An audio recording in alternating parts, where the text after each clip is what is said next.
ഏറ്റവും മറ്റൊരു ശ്രദ്ധേയമായ വസ്തുത ഈ പാകിസ്ഥാനിൽ നിന്ന് വിവാഹം കഴിച്ച് ഇന്ത്യൻ യുവാക്കൾ വിവാഹം കഴിച്ചു കൊണ്ടുവന്ന 5 ലക്ഷത്തോളം സ്ത്രീകൾ ഇവിടെ ഇന്ത്യയിലുണ്ട് എന്നുള്ളത് നമ്മളിപ്പോഴാണ് ഇത്രയും ഒരു എണ്ണം മനസ്സിലാക്കുന്നത്. നമ്മുടെ മനസ്സിൽ ഒരു 50,000 പേരോ 1,00,000 പേരോ ഒന്നായിരുന്നു. പക്ഷേ ഇപ്പോൾ കണക്കെടുത്തപ്പോഴാണ് 5 ലക്ഷത്തിന് മുകളിൽ സ്ത്രീകൾ ഇവിടെ ഉണ്ട്. അവർ കുട്ടികളുമായി ഇവിടെ താമസിക്കുകയാണ്. പക്ഷേ അവരൊക്കെ ഇന്ത്യൻ സംസ്കാരത്തെയും പ്രധാനമന്ത്രിയെയും ഇന്ത്യയുടെ ആ ഒരു പൈതൃകങ്ങളെയും ഇത്തരത്തിലുള്ള മാനവികതയും ഒക്കെ ഇഷ്ടപ്പെടുന്ന ആളുകളായി മാറി. അവരുടെ ഒരു ലൈഫ് സ്റ്റൈൽ തന്നെ അങ്ങനെയായി മാറി.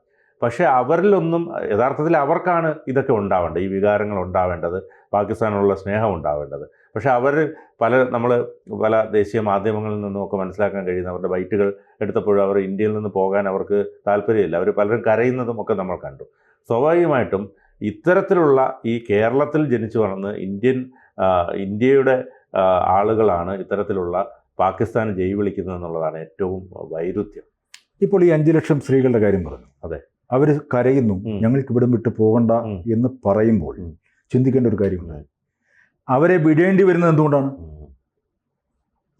അവർ ജനിച്ചു വളർന്ന മണ്ണാണല്ലോ പാകിസ്ഥാൻ. അതെ, അവർ കാണിക്കുന്ന തോന്നിയാസം, അവർ ഇന്ത്യയോട് കാണിക്കുന്ന ഒരു ഭീകരമായ അവസ്ഥ, അതുകൊണ്ടല്ലേ ഇവരെ വിടേണ്ടി വരുന്നത്. അതെ, ഞാൻ പറയുന്നത് അവരെയൊന്നും ഒഴിവാക്കരുത്. അവർ ഇന്ത്യൻ മണ്ണിൽ ജീവിക്കും, ഇന്ത്യയോട് കൂറുണ്ടാവുമെന്ന് ഓർത്തെടുത്താൽ മതി. സത്യപ്രതിജ്ഞ ചെയ്തുകൊണ്ട് ഇവിടെ ജീവിക്കട്ടെ. അതെ. പക്ഷേ ഞാൻ പറയുന്നു, അവർ കരയുന്നുണ്ട്, കണ്ണീരൊഴുക്കുന്നുണ്ട്. പക്ഷേ അവരുടെയൊക്കെ ഉള്ളിൽ ഈ കിതാബ് പഠിച്ചുകൊണ്ട് ഇങ്ങനെ ഒരു വികാരം ഉണ്ടെന്ന് തന്നെയാണ് ഞാൻ പറയുന്നത്. മനസ്സിലായി? അതെ.